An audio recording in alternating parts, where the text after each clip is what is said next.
there, everyone, and welcome to this edition of Startup Central. I'm Avan Dabash. We've got an exciting and jam-packed show lined up for you. And if you want to connect or reach out to us, suc@etnow.tv, that's our email address. Now, I'm sure you've heard of the likes of Ranveer Alabadia, Dolly Singh, Masoom Meenawala. If you don't know who they are, you're probably living under a rock, because these content creators have amassed millions of followers. They've charged big bucks. They've even made their movie debuts and featuring on chat shows and advertisements. We want to understand what the future is, given that the latest reports seem to indicate that India is set to have the largest base of social media content creators globally, with the influencer market set to reach 3,000 crores by FY24. Joining in on this discussion is Viraj Sheth. He's the CEO and co-founder at Monk Entertainment, as well as Ranveer Alabadia, who's content creator and entrepreneur. And I wasn't joking when I said that it is difficult to even pin you guys down. You all are like celebrities. I was so scared that you'd cancel at the last minute. It's taken me days to even get this interview, Viraj. I'm sorry about that. Ranveer's the busy guy, you know, he's difficult to catch. He's running some 5 startups. Ranveer, thank you so much for taking time out of your busy schedule. No, happy to be here. That's the price you pay for modern day content creation, that you don't get too much time to yourself. No, for sure, I get it. We'll discuss that maybe and lots more. But I just want to start off, Viraj, by talking about, the big plans. I mean, for instance, you had Meta announcing plans. They're going to unveil close to $1 billion of programs for creators to earn more money on Instagram and on Facebook. YouTube did something similar with Shorts Fun. And clearly there is a lot of growth in this arena as a whole. Given the fact that now the latest data indicates that India is going to have the largest base of social media content creators globally, I just want to understand your thoughts and how you see the industry growing. Viraj. Avan, so I think I saw your story about this, right? And that's when I responded. There's going to be a lot of job creation besides how just the fact that how quickly this industry is growing. Yes, the platforms are chipping in and doing their bit, putting aside million or billion-dollar funds actually to support content creators. YouTube already did that with the Shorts program. Meta is doing that with bringing in subscriptions and also helping content creators directly work with brands now. And I feel like this is going to be content creation already, and being a YouTuber or Instagrammer already is I want to play a guitar of 2015, right? Like every kid on the block wants to do it. This is the aspiration. People no longer want to be a scientist or astronauts. When you ask like students in their 3rd grade or 5th grade, their answers, I want to be a gamer, I want to be a YouTuber. And this is all thanks to how quickly this industry is growing, how quickly consumption is growing on the internet. And a lot of this is thanks to Geo. The data rates that we have in India are the cheapest globally as well. So all in all, I think this industry is ripe for growth. There's a lot of people coming into it. There's a lot of money is being betted on it. And like sky's the limit here.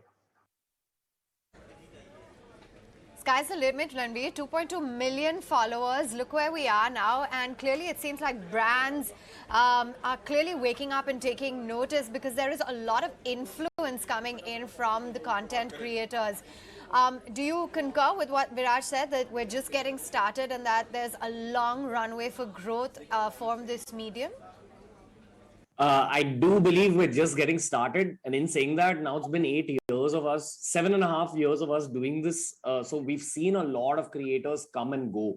And that's what I think is going to keep happening. There's going to be waves of people that come, grow, and then eventually kind of fade away. So I feel the real game here is to build long-term brands on the internet. And along with that, you should know where your content career is going. So are you doing this in order to get, as a precursor to an acting career? Are you doing this as a precursor to a business career? I feel there's only one of two ways that this career can end up going. And then there's definitely job creation. There's more money that enters the Indian market. I also feel the next step for Indian content creators is to at least attempt to go international and now start capturing audiences from other countries. And by that, I don't mean the subcontinent, I mean the world in general. Yeah, because Ranveer, the grass is not green across the content ecosystem. There's a large number of creators as well that I understand, at least from data, that are actually even unpaid across the world. Actually, a report by Kalari Capital said that there's 8 crore content creators in India, and only about 1.5 lakh of them can actually monetize their services effectively. So where do you think the gap really lies? The gap lies in media education. All of us have kind of switched into this. Many of us I mean, so many of the content creation folks are actually college students, or for example, I'm an engineering grad. I had to learn all this myself. Fortunately, I live in Mumbai, so I was exposed to the right kind of media professionals who guided me, who explained how you can build sustainable online brands. I just think it's a matter of educating people on how to sustain this career. I think the money is going to keep flowing in. I do believe people need to become more brand friendly, because in this industry, we earn money through influencer marketing primarily. And your influencer marketing earnings are only going to increase when you go about your entire content creation journey with the vision of building a long-term brand. So as soon as people start getting more educated, as soon as people start making content in both English and a regional language, they'll be unbeatable. But I feel, the key word here is this education when it comes to social media, because people think it's a bubble. People think social media might fade away. But the truth is that even if a platform fades away, there's going to be another platform that comes, takes its place. And at the end of the day, social media as a subject doesn't end, according to me.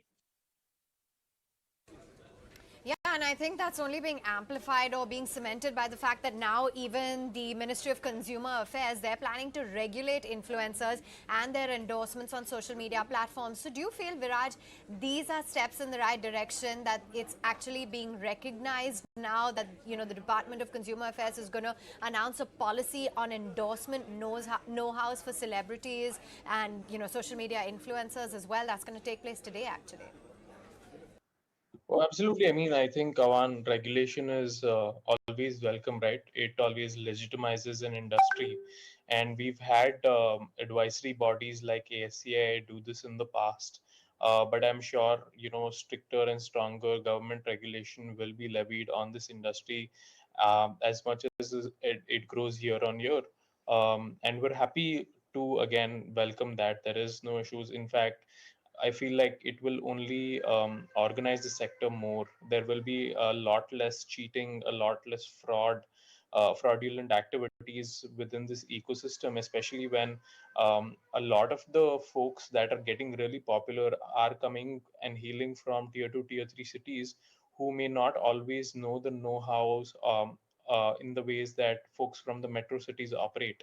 And many times, because of how naive they are sometimes, or how trusting they are of these folks, just because they're slightly more educated than them, they just get taken up for a ride. And also, besides that, a lot of the consumers also need to be protected, because many a times influencers do end up endorsing products that they have not used themselves.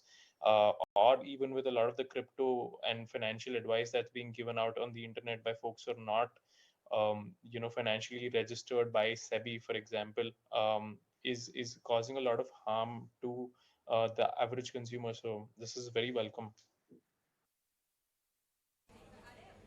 Yeah, no, and people can really get their fingers burnt when, something of that scale happens. But, Ranveer, to just take that point further, there's also the other side of it. For instance, YouTube said that their advertising revenue for the third quarter declined 2%. You had TikTok, which reduced their ad revenue target by nearly $2 billion.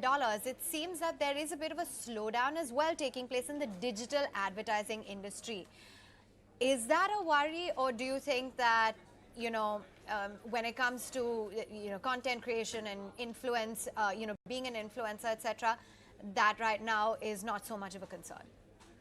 Yeah, I think just doing this job in the long term teaches you that it's going to be an up and down market throughout the year. So when times are good, you just got to maximize how much influencer marketing money you're making. Honestly, I'm being very raw here. Uh, we have had months, where you don't earn any money at all from influencer marketing.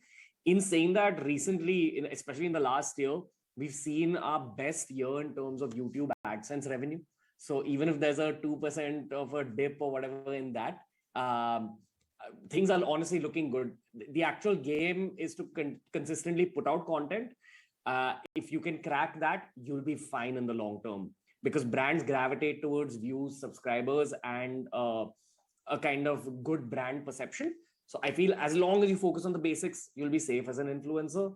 And in saying that, of course, there's trade-offs.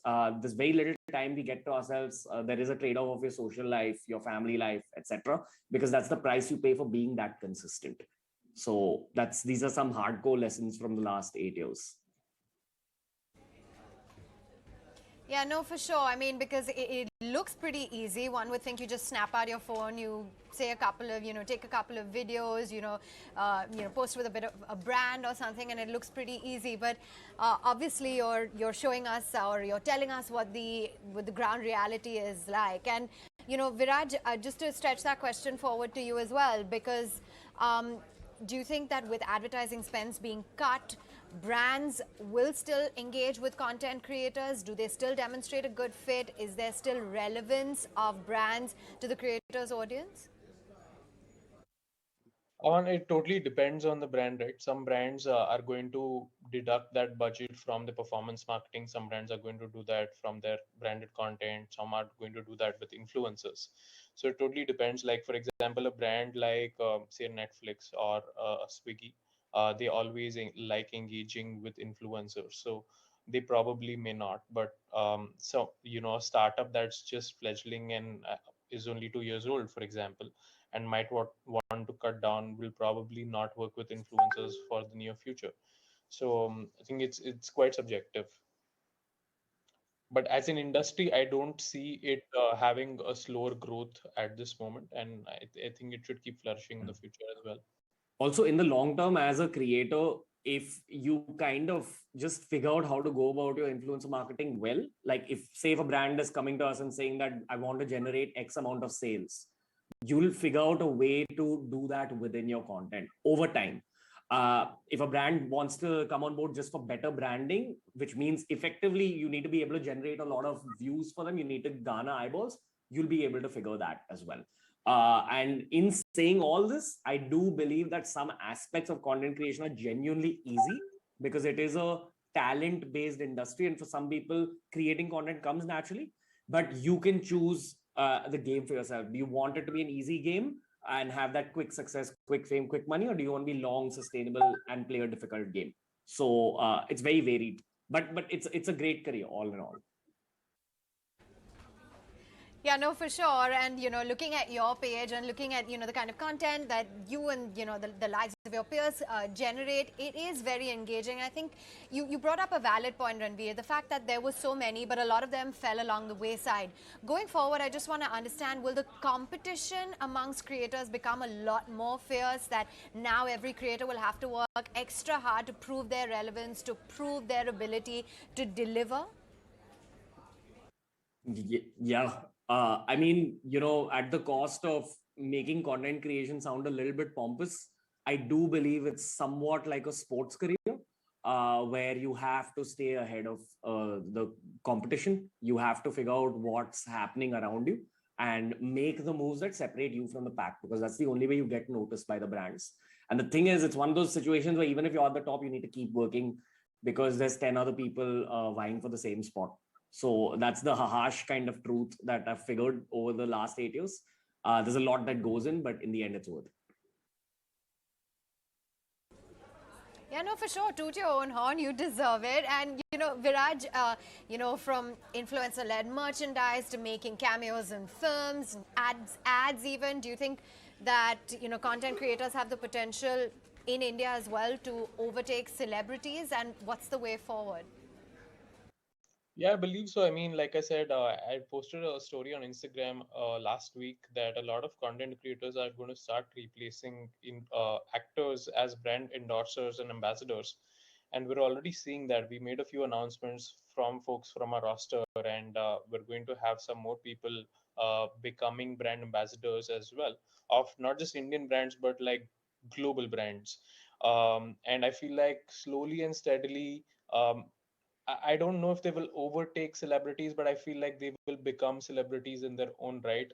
And how India only had Bollywood and cricket as the two major segments to look up to, content creators will probably start their own sort of hierarchy or league, if you were to call that, where they would make their own rules, and brands and other stakeholders would work accordingly with them. I was talking about whether or not you would make your next cameo in a film or something, or where we'd see you next, but go ahead. I believe that the reason they might replace actors as brand ambassadors is because of the actual impact you can create for the brands. Everyone wants to market their product or service in order to generate more sales, in order to make more money. And I feel that creators, the right creators, will be able to help a brand with that.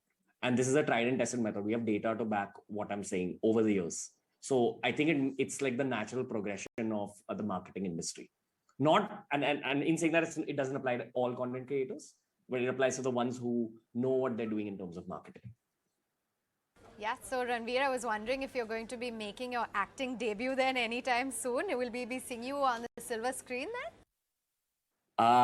That's not my goal, but definitely a lot of the talents at Monk Entertainment will be doing that. So you'll probably see me maybe on the cover of business magazines. That's my goal, not on the silver screen. Oh, way to have those goals, and hope you achieve them. And to sort of wrap it up, Viraj, you have in 2021 alone VCs putting in close to $2 billion on creator-focused startups. Is that going to really be the way to go to leverage growth from content creation and influencer marketing? I personally don't back creator-based startups at all. I think startups in the creator economy are are a fad, and most of them will fail, which we are already starting to see. The thing is that in the creator economy, the only people that are making money are the creators, not the creator-backed startups, creator-focused startups. Like for example, if you look at some companies like say Trell, for example, that they started out doing something with the creator economy in focus, is just that it's too difficult making money in a consumer-led startup in India. Even someone like a Moj is really struggling to do something. ShareChat, the likes of these, they're really burning a lot of cash. So at this moment, I feel like not many creator economy startups will be able to flourish, because maybe India isn't just the market to come in and help monetize those kind of platforms. But I know for a fact that the folks that will be making money and benefiting out of this are the creators themselves, and the ecosystems built around them. So the teams that the creators have built, the managers, the agencies representing them, folks like them. Okay, and so Ranveer, is it YouTube and Instagram, are those clearly the top choice when it comes to preference of social media? In terms of earning money, yes. But I feel, I mean, that's because the brands want to be visible on those two platforms. YouTube, if you can sustain yourself and still create long form horizontal content in the age of vertical short form content, there's a massive trickle down you see across other social media platforms. So if YouTube is your stronghold, it pays off in terms of numbers. If Instagram is your stronghold, it pays off in terms of money.